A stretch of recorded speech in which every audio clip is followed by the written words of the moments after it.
So I'm not going to be the guy that defines what IoT is to you guys. Does everybody know what an IoT is and how it differentiates from a radio clock? Okay, good. So part of the challenge today is that IoTs are kind of seeping their way into our everyday lives. And a lot of folks are looking for this big dramatic event to occur where IoTs are involved. And ultimately, the IoTs are little and are used, they're purpose-built. They don't have to be very resource rich. And ultimately, what they're used for is to fulfill a very specific function, at which point you see the benefit of on some app somewhere, or to do a task. So I'll give you guys a real-life example of one of our clients. They bought these standing desks, you know, a little desk, you press the button and it goes up. And these desks had this feature in them where you could determine who it was that was using the desk and how long they were sitting and how long they were standing, so you could cross-reference it to productivity. Well, the IT folks had absolutely no clue that these desks were feeding this data to this application. Because the guys showed up, they asked somebody, hey, what's the Wi-Fi password? Well, here it is. And now they had 600 desks on the Wi-Fi network feeding data. And it was not substantial data, or certainly not substantial enough to fall within the variance margins for folks to say, oh, wow, look at the increase in usage. So that's the challenge. IoTs are seeping their way into our lives, and a lot of us have IoTs in our homes, at work. You know, you look at the Nest thermostat, you look at, you know, the door locks, all of those types of things. These are all IoTs. Surveillance cameras that are used to conduct massive denial of service attacks that cause internet brownouts. In this day and age where carriers have 100 gig backbones remote, to cause a brownout on the internet is not easy at all. But somebody did it using IoTs. So that's the challenge. IoTs have seeped their way into our lives.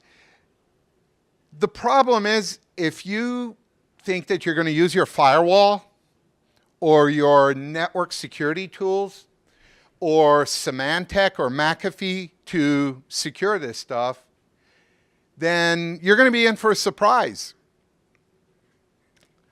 IoTs are purpose-built often, very little resources. You know, some of the IoTs we work with, you know, $5 devices.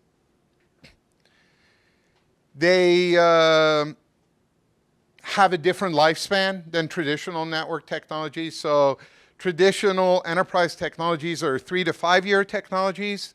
IoTs are 8 to 20 year technologies.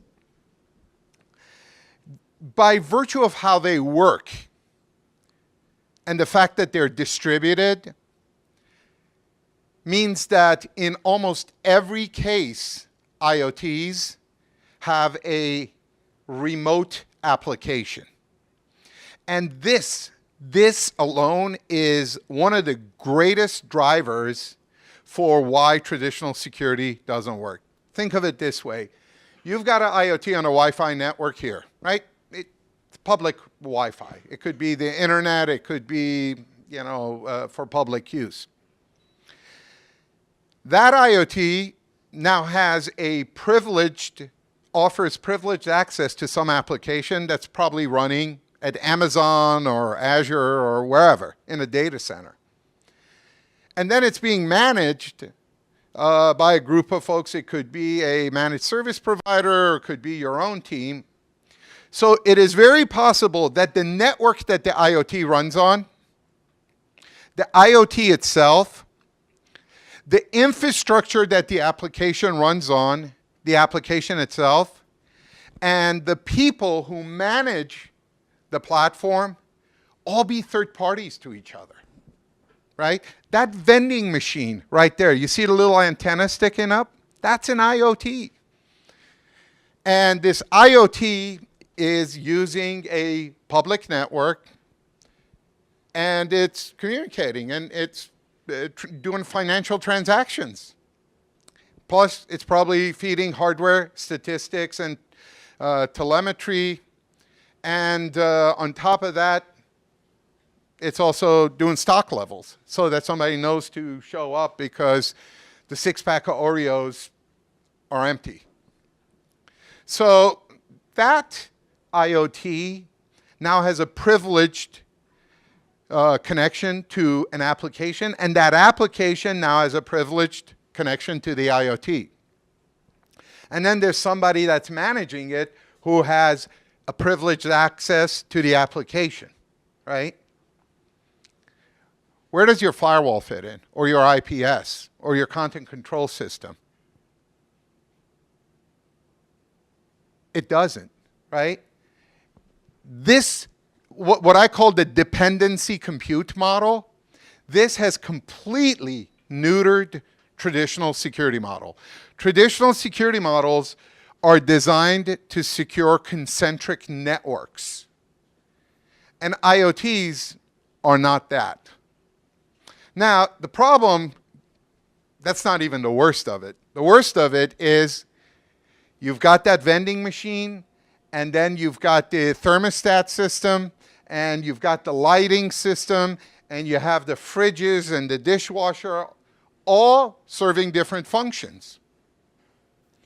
All have a different application that they communicate with.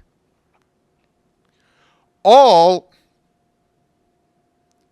provide that application some form of privileged access to a piece of hardware that exists on that network.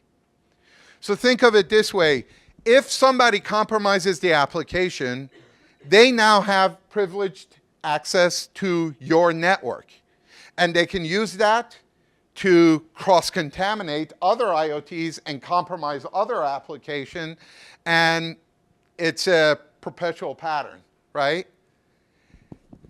So that is the problem with IoT, and that's why traditional security, traditional thinking of I'm going to put a firewall on there, just doesn't work. So now you say, hey, Babak, you know, we can put security on the device. You have a $5 device, right? It barely can stumble through what you're using it for, much less perform the most resource-intensive function in all of compute today, right? It's security. Moreover, you know, I said earlier that IoTs have an 8 to 20-year lifespan. You're going to put security on that IoT and push it out in the field, and it's part of the 5,000 IoTs you've rolled out as part of your whatever initiative. Security, let's face it, at best, if you don't touch security every couple of months, and I'm being very, very gracious here, then it's really out of tune, out of whack. Realistically, if you don't touch it, you know, every couple of days, you are out of tune, out of whack. On our platform, we update our security more than I change my underwear, right? So, and that's factual. So now you're going to roll that out there. And by the way, for all of you that are showing the gasp face, we update our security every few seconds. So, all right. Um,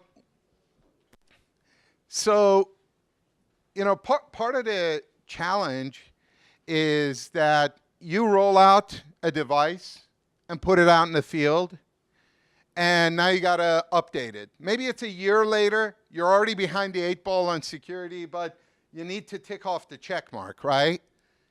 A year later, you update it. Now you got to go out there and touch 5,000 devices. And you have to, you get a 0.04% failure or 0.4% failure rate.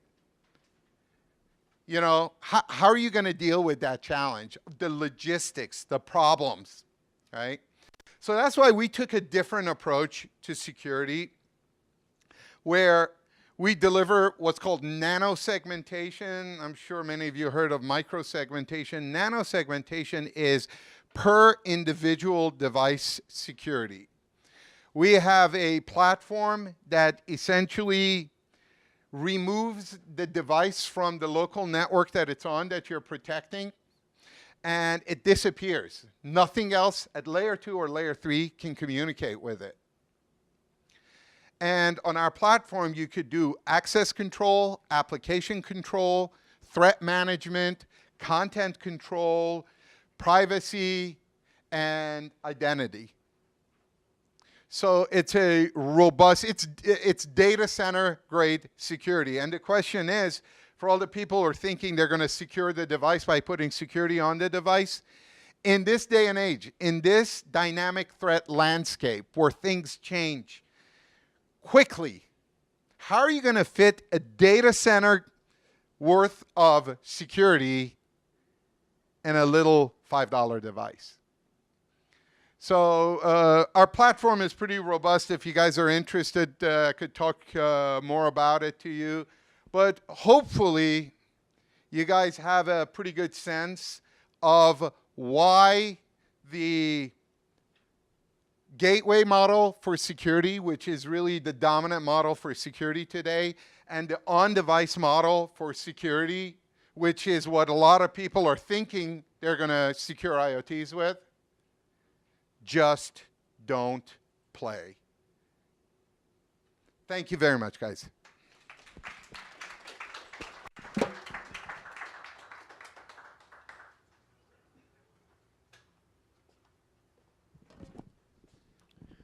Thank you, Babak.